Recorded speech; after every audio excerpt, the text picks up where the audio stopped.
Hi guys, my name is Margot Rock, and this is my decision-making presentation for COM 250.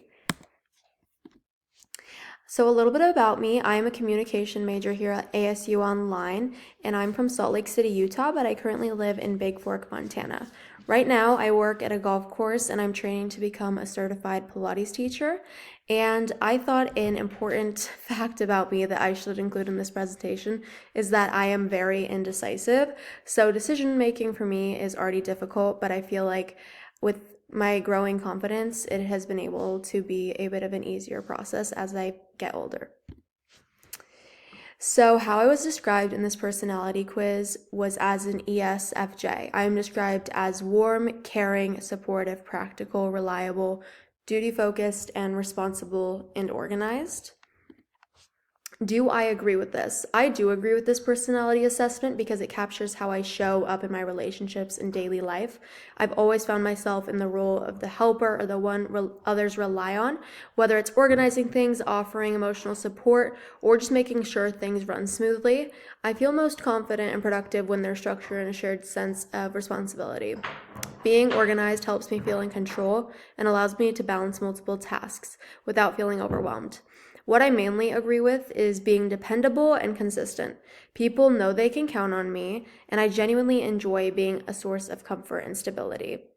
That's why the description of the ESFJ fits me so well. It highlights not just what I do, but why I do it. So, how does ESFJ influence decision making, specifically with the models we learned about in chapter 9? I think that it relates to the reflective thinking model because it fosters clarity, structure, and emotional balance.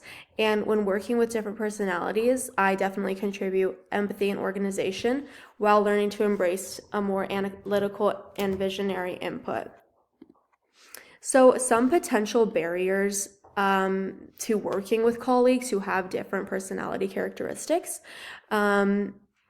Well, as an ESFJ, I naturally focus on how decisions will affect all the people involved because I value harmony, structure, and I want everyone to feel heard. This can relate back to our last project where I was a democratic leadership style, and that is also you want everyone to be heard.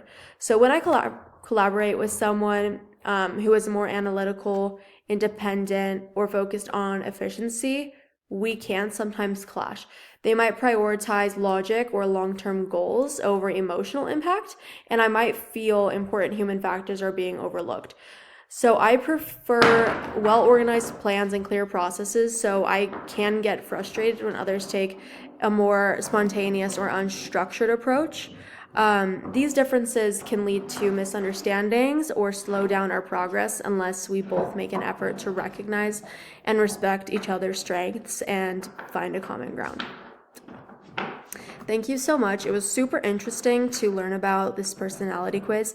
I actually took this quiz back in the fall and I was an ISFJ. So it's super interesting to see how I've changed now that I've entered kind of the work world and I've done a lot of public speaking. And I do think that that is what has influenced me to become an ESFJ. It was really interesting to see, and as an indecisive person, I was really glad to learn more about my decision-making process because I think it'll be easier to go through making decisions in the future. Thanks for watching.